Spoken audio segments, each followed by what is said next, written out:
What's going on, guys? Today I'm going to show you how to install a TLR gusset kit into your TRX250R frame. That's right, guys, we are at the product table, so you know we're getting some new parts.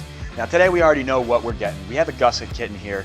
It's pretty much the only thing I've ordered for this quad so far. So let's get to opening this thing up and we'll see what it looks like.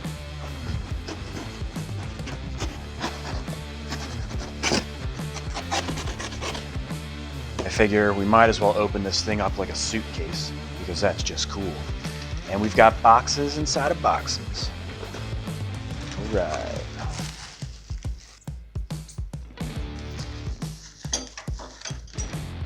All right, guys, now we actually got more than what we bargained for here. So these parts down here that say TRX250R.org on them, these are actually a motor stand. And before the end of the video, we are going to assemble that and I'll show you what it looks like. But right now, the focus of this video is going to be the gusset kit. So the first thing I'm going to do is unwrap these gussets so you can get a good idea what they look like. All right, guys, now I have everything laid out here for you to see. You can see how inclusive this kit is. This is the most inclusive kit that you can get for the 1987 TRX250R. All of these pieces are precision cut. You can see even like this little notch here in the steel. I had actually considered making my own gusset kit, but it wouldn't make any sense at all. I mean, this is perfectly engineered and cut just for what you need. Now with this kit, we're going to be addressing some of the known weaker areas on the frame. Not that the TRX250R frame is weak to begin with, it's actually one of the best geometrical frames, at least in my opinion, that's ever been designed. However, these frames have 30 plus years on them now, and the way that some of us ride is not, you know, traditional riding, especially for what we're going to be doing. We're going to be jumping this quad. If you're hitting whoops and going over crazy rocks and stuff, it's only a matter of time before these frames break down. So installing a quality gusset kit like this one from tlronline.com is critical when building a racing quad. Now this is the most inclusive kit, like I said before. Let me show you the areas that are going to be addressed. So the areas we'll be reinforcing are the shock tower area, steering stem brace, the lower frame rail and the front motor mounts, the lower subframe, the rear subframe, the rear grab bar area, and of course the most critical area, the swing arm bolt.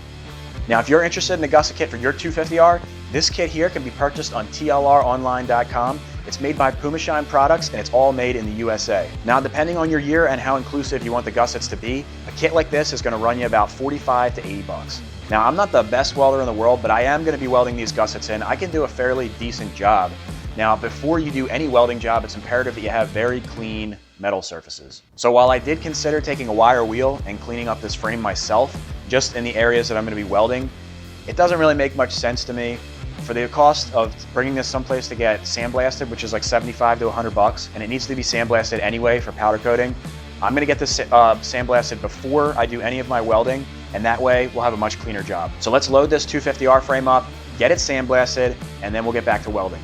All right, guys, so I just left the shop right now. I have the 250R frame in the back. I don't know if you can see it. It just got done with the sandblasting, and I've never actually had a sandblasted part before. And it looks pretty cool. It almost looks like it has a flat silver coating on it. It looks pretty awesome. It looks like a brand new frame. I can't wait to get this thing out of the shrink wrap. So let's get it back to the shop and take a look at it.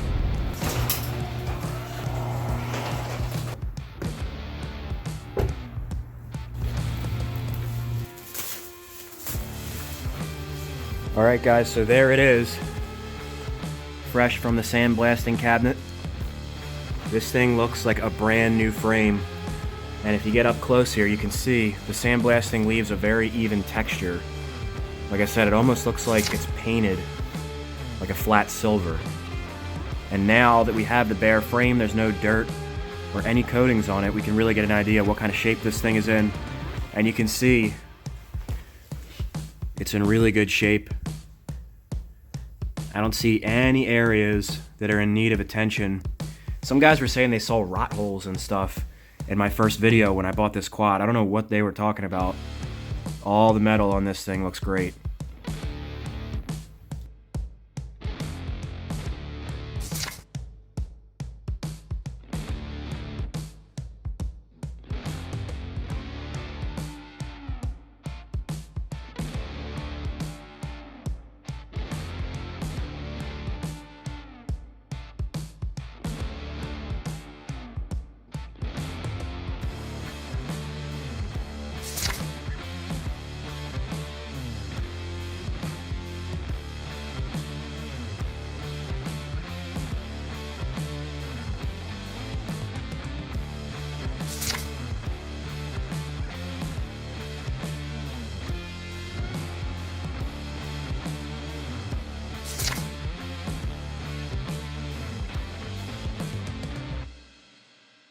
All right, now while it's not 100% necessary to sandblast your frame before putting in this gusset kit, in order to get the most out of your welds, you're going to want your metal surfaces to be as clean as possible. Now, in most cases, I would imagine you're going to have your quad torn down if you're putting in a gusset kit, so it just makes sense to sandblast it first or strip it however you prefer before you do the welding. Now, there is a little bit of prep work that we need to do before we head over to my buddy Nolan's shop to weld this.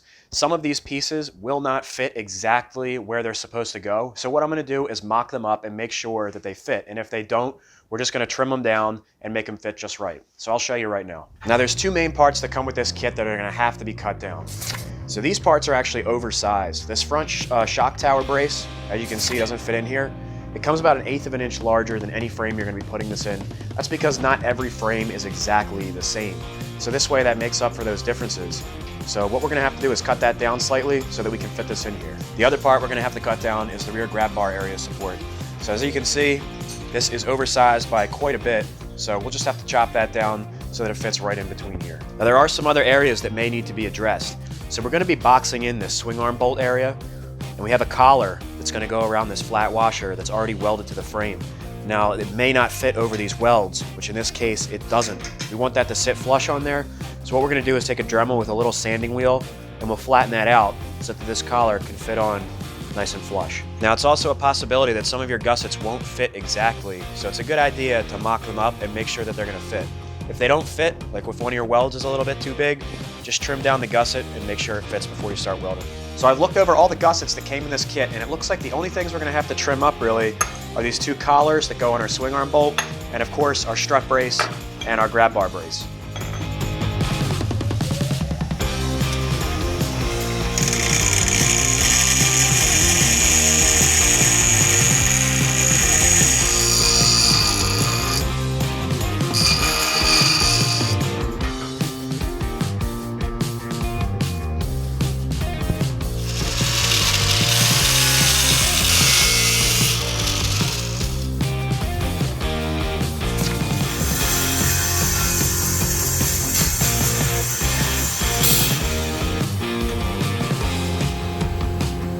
All right, so we are ready to go, guys. The frame's all set. I got my gussets all bagged up. So we're gonna throw this thing in the truck and we'll head over to my buddy Nolan's shop.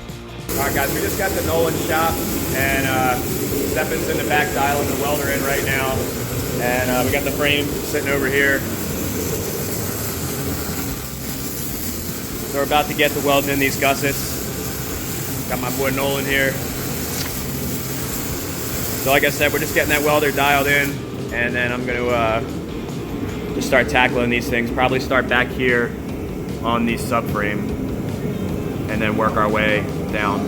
Probably start with the easiest ones, get used to the welder, and hopefully it'll come out nicely. We're going to be MIG welding these gussets, and the welder we're going to use is a Lincoln Electric Weld Pack 155. And we've got a gas mixture of 75% argon and 25% CO2. So I actually didn't know this, but Stephen's a professional welder. He's pretty damn good at welding. So he's been kind of like giving me some tips and tricks here, because I've been welding for a while, but the frequency that I weld is kind of like never, so I'm really not that experienced. So he got the welder dialed in really well, which is definitely making it so that I can make these welds look the way that they are. So we're just going to get moving here, and we'll take some cool shots for you and finish this frame up.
a nice one here. Right. Yep.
Alright, so for this final set of welds, I had Stefan hop in to finish things off. Now what we're doing here is tacking up this collar before it's fully welded so that we can check to make sure we have proper clearance for a 22mm socket. This way we'll have no issues when it comes to installing and removing the swing arm nut.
Alright guys, the frame is officially gusseted. Check this thing out. There it is, baby. All done. There's that front shock brace. Steering stem braces. And I did weld both sides. A little bit ugly on the inside, but we got the job done. These were the first things I welded. This one's a little sloppy. Luckily, we won't be able to see this, and it's really not terrible. The front motor mounts. See, I welded them up here, over here, these two little triangles. That strengthens those front motor mounts. On the 86, there's a different style front motor mount here, and it's a piece of cast, and it's actually more rigid than the 87 Plus version, which is just kind of like a piece of sheet metal that's bent for rigidity. But adding these braces in here is going to add a lot of strength. And then of course, we've got the gussets that we put down low here. Same thing, it's welded on the inside and the outside. It's a little tricky to get the welding nozzle in there, but got the job done. Those should be super strong. Back here, have the lower subframe gusset, the rear subframe gussets. I think the other side's a little bit cleaner. These were welded on the inside and outside too. See that one right there, down here. And of course, the most difficult one was the swing arm bolt, boxing these things in. So I welded all these gussets. The only thing I didn't weld was the box on the other side. So this one I did, and I did clean this up a good bit with the flap disc. And I could have taken all this down right here too, but I didn't want to, you know, the more that you take down, the more of the structural strength that you're taking away. So I kind of do like the way that the welds look too. So I didn't take anything off down here, but up here is really the spot we were going to see. So I cleaned that up a good bit. Luckily I didn't have to clean the inside of right here. I'm actually really surprised that I was able to weld it that nicely. And over here, this is the side that Stefan welded. Got a little messy down here. That we actually We didn't notice the ground was falling off of the frame when we did this weld, and we kind of lumped it to correct it, and you can see there were a couple air bubbles in there. But other than that, all the other welds came out really nice and strong. You can see the nice bead there. This is going to be a super strong frame. I also wanted to give you guys a good shot of the underside of this frame. I didn't get a good shot before, so I figured I'll show you now after the gussets are in there. You can see there's no really bad scrape marks on this thing or anything. Before I welded it, it was even nicer. It was kind of dragging around on the ground a little bit when we were welding. You can see how good the condition of this is, especially back here in the seat latch area. This is a really notorious spot. They have all kinds of cracks and weld repairs and stuff, and you can see this one's really nice. All right, now this frame is gonna look awesome once it's powder coated. I can't wait to see what that looks like, because it's gonna actually look like it came that way from the factory once everything is one even color. Now, while a do-it-yourselfer can get this job done, this is one of the jobs I might not recommend doing if you're a first-time welder or you don't have experience with fabrication. And the big thing there is welding can be a little bit unforgiving, so you could actually ruin your frame or possibly make something unsafe, because the whole idea is to strengthen the frame. And if you don't know what you're doing with welding, you're probably not going to be strengthening the frame at all. Now, if it is a job you're trying to tackle by yourself, the good news is the TLR Gusset Kit comes with an online PDF that's going to show you exactly how to weld it in, the process, especially for the box areas. That's a spot that you definitely don't want to screw around in. It's like the most important part, really. It's probably the primary focus of this gusset kit. That's the bolt that you really want to strengthen. So you definitely want to check that manual out. It's a very inclusive manual, and it's got a lot of pictures, which is nice. The only thing I didn't see in that manual were the pictures for the front motor mounts. And as you can see right here, it's a very self-explanatory area. It's basically 4 triangles that are just placed right behind the factory location and welded in place. Now, if this is something you've decided is a little too advanced for you, or you just want to have a professional do it, the good news is you can get a professional welder to weld your gussets in for about $100 to $200, which, if you look at the price of an aftermarket frame, they can be near $3,000. It's a damn good deal to have a professional welder weld in a TLR gusset kit. Okay guys, so if you are interested in getting this TLR gusset kit, make sure to check them out at tlronline.com. You can pick this kit up for 80 bucks. Now, moving on, we're not quite done with this frame. So before we send this thing away to powder coating, there's a couple tabs in factory locations that we're not going to be utilizing on this build. So if you guys followed the Banshee build, you probably saw my frame videos where I stripped the frame and I cut off original factory exhaust brackets, heel guard mounts, things like that. It's stuff that we can shave off the frame. It's gonna have a cleaner look. We'll save a couple ounces maybe, and it's just gonna get us as close to possible to an aftermarket frame. All right guys, so that is gonna wrap this one up. Remember to give me that thumbs up if you enjoyed this video. Please leave a comment in the description below. Let me know what you thought about this gusset kit, if you think I did a good job welding this thing in. And I did not forget, guys, we have this motor mount that we're gonna throw together, and that's how we're gonna end it. I'll see you in the next one, guys. Merry Christmas if I don't get another video out before this one, or after this one rather. And I love all you guys. I hope it's a great one. Stay safe, don't drink too much, don't drink and drive. And yeah, let's see what this motor mount looks like.